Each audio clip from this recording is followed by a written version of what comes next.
అమ్మనబురోలు గ్రామంలో TDP versus TDP D అంటే D. రాష్ట్రంలో ఎక్కడా లేని విధంగా నాగులుపులపాడు మండలం అమ్మనబోలు గ్రామంలో టీడీపీ వర్సెస్ టీడీపీ యుద్ధం జరుగుతుంది. తాజాగా వీరయ్య చౌదరి విగ్రహావిష్కరణ వివాదాస్పదమైంది.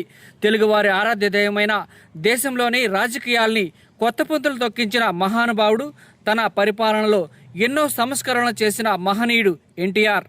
అలాంటి మహనీయుడి విగ్రహం చెంతన ఒక సాధారణ నాయకుడి విగ్రహం పెట్టడం ఎన్టీఆర్ అభిమానులు, టీడీపీలో మరో వర్గం జీర్ణించుకోలేకపోతున్నారు.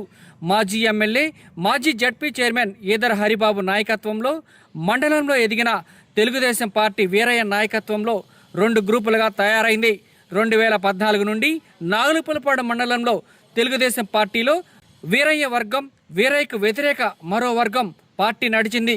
2019 ఎలక్షన్లో కూడా పార్టీ ప్రకటించిన అభ్యర్థికి అంతర్గతంగా వ్యతిరేకంగా పనిచేశాడని ప్రచారం ఉంది. తాజాగా వీరయ్య చౌదరి విగ్రహం వివాదం పార్టీ అభిమానులు, ఎన్టీఆర్ అభిమానులు భేదాభిప్రాయాలు, వైశాల్యాల మధ్య పోలీసులను కూడా ఎదిరించి విగ్రహం పెట్టడం వివాదాస్పదమైంది. దీనిపై కొంతమంది అభిమానులు న్యాయస్థానాన్ని కూడా ఆశ్రయించడం జరిగింది.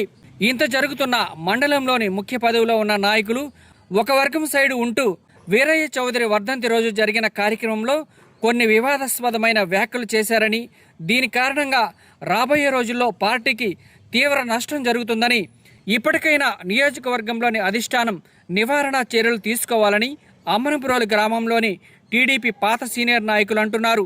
రాబోయే రోజుల్లో ఆ విగ్రహాన్ని అక్కడే పెడతారో, వేరొక ప్రదేశంలో నెలకొల్పుతారో వేచి చూడాలి మరి.